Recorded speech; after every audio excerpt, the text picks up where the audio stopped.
Bapak Ibu Saudara, kita jumpa kembali dalam renungan online bersama dengan saya Pendeta Ponco. Bacaan Alkitab kita terambil dari Roma 5 ayat 1 sampai dengan ayat 11. Sebelum kita membacanya dan merenungkannya, mari kita berdoa terlebih dahulu. Tuhan, terima kasih untuk hari yang baru. Terima kasih untuk kehidupan yang masih Tuhan pelihara. Hari ini sebelum kami menjalani hidup kami hari ini, kami menyediakan hati kami untuk dipenuhi dengan firman-Mu. Sehingga hati kami dipenuhi dengan damai sejahtera-Mu. Dan hidup kami diarahkan, dipimpin, dituntun oleh Tuhan. Dan kami boleh mengalami hidup yang terus makin baik. Dalam Kristus Yesus kami berdoa. Amin. Bapak Ibu Saudara, saya akan membacakan ayat 3, 4, dan 5 saja. Demikian. Dan bukan hanya itu saja, kita malah bermegah juga dalam kesengsaraan kita, karena kita tahu bahwa kesengsaraan itu menimbulkan ketekunan. Dan ketekunan menimbulkan tahan uji, dan tahan uji menimbulkan pengharapan.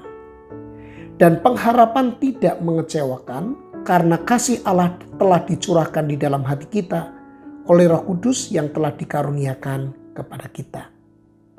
Bapak Ibu Saudara, tidak ada seorang pun manusia di dunia ini yang menginginkan kesengsaraan dalam hidupnya. Namun betapapun kita tidak menginginkannya, kesengsaraan tetap tidak terhindarkan. Siapapun itu, baik orang yang tidak percaya Tuhan maupun yang percaya Tuhan sekalipun, selalu akan menghadapi realita hidup yang tidak mudah. Realita hidup yang dapat membawa kita kepada kesengsaraan. Tapi kita bersyukur karena Tuhan bisa memakai kesengsaraan itu sebagai sarana untuk membentuk hidup kita, untuk makin sesuai dengan tujuan Tuhan menciptakan kita, yakni supaya kita memuliakan Dia. Di ayat yang ketiga sampai dengan ayat yang kelima tadi, kita menemukan ada beberapa anak tangga.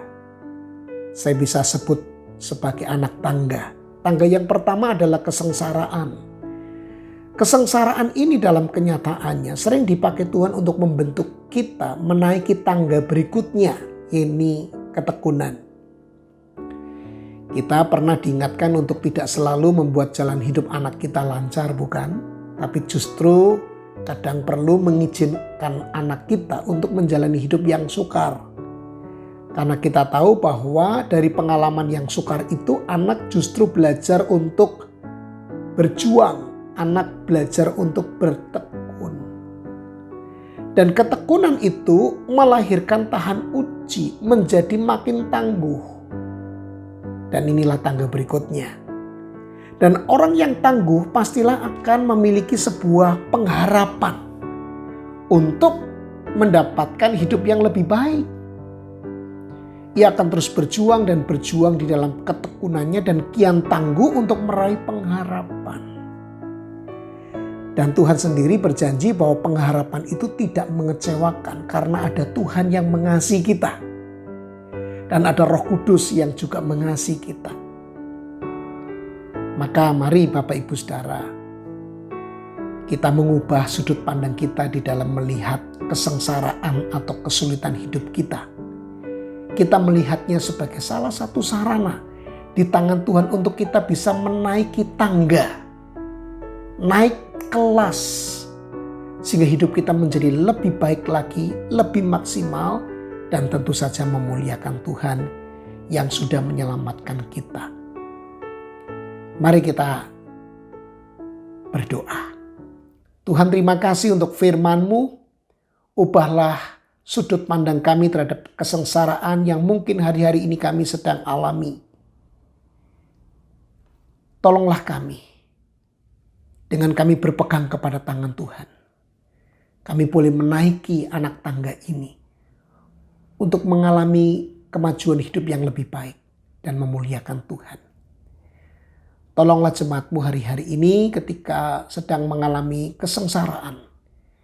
Biarlah mereka juga boleh menaiki anak tangga, maju terus, dan hidup makin maksimal dan memuliakan Tuhan.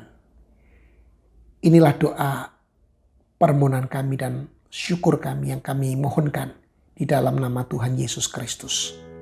Amin.